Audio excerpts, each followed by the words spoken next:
அனைவருக்கும் வணக்கம். ரெஸ்டாரண்ட் ஸ்டைலில் எப்படி நம்ம முட்டைக்கோஸ் பொரியல் செய்கிறதுங்கிறதான் பார்க்க போகிறோம். அதுக்கு முன்னாடி நம்ம சேனலுக்கு புதுசாக இருந்தால் ரித்து ட்ரீம்ஸ் சேனலுக்கு புதுசாக இருந்தால் லைக் பண்ணுங்கள், ஷேர் பண்ணுங்கள், கமெண்ட் பண்ணுங்கள். கூடவே பெல் ஐக்கானை கிளிக் பண்ணி ஆளுங்கிற நோட்டிஃபிகேஷனையும் செலக்ட் பண்ணுங்கள். வாங்க வீடியோக்குள்ளே போகலாம்.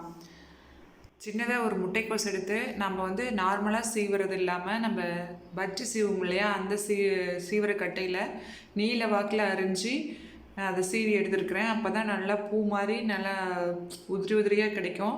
அதுக்கப்புறம் நம்ம கொஞ்சமாக கடலைப்பருப்பு எடுத்து தண்ணி ஒரு டம்ளர் ஊற்றி வேக வச்சுக்கிறோம்.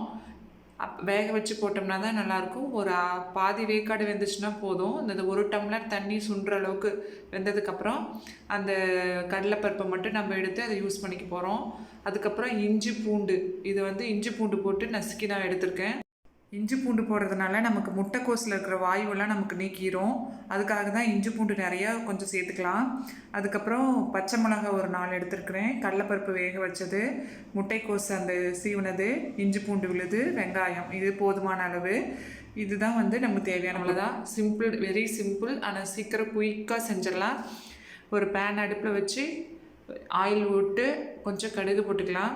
இதில் மஞ்சத்தூள் யூஸ் பண்ண மாட்டாங்க, கருவேப்பிலை யூஸ் பண்ண மாட்டாங்க. உங்கள் ஆப்ஷனல் தான். வேணும்னா நீங்கள் கருவேப்பிலை மஞ்சத்தூளெல்லாம் யூஸ் பண்ணிக்கலாம். கடுகு பொரிஞ்சதுக்கப்புறம் பச்சை மிளகாயை போட்டு அதுக்கப்புறம் கருவேப்பிலை போட்டு பச்சை மிளகாய் நல்லா வேகணும். அந்த ஆயிலே வெந்துச்சுன்னா தான் நல்லாயிருக்கும்.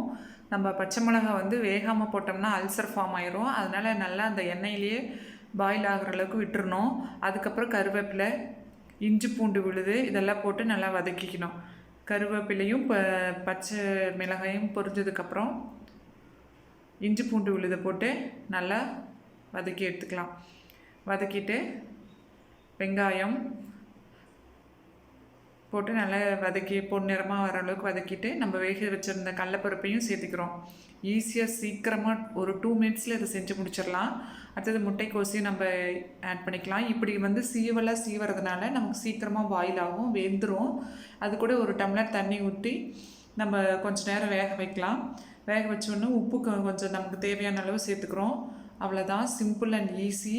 நம்ம தேங்காய் வேணும்னா சேர்த்துக்கலாம். எனக்கு தேங்காய் பிடிக்கும், அதனால் நான் தேங்காய் சேர்த்துருக்கேன். உங்களுக்கு ஆப்ஷனல் தான். ரெஸ்டாரண்ட்டில் நம்ம தேங்காய் சேர்த்த மாட்டாங்க. முட்டைக்கோஸ் பொரியல் ரெடி. அவ்வளோதான், சிம்பிள் அண்ட் ஈஸி. குயிக்காக இன்ஸ்டண்ட்டாக செஞ்சு முடிச்சிடலாம். செஞ்சு பாருங்கள் வீட்டில். தேங்க்யூ.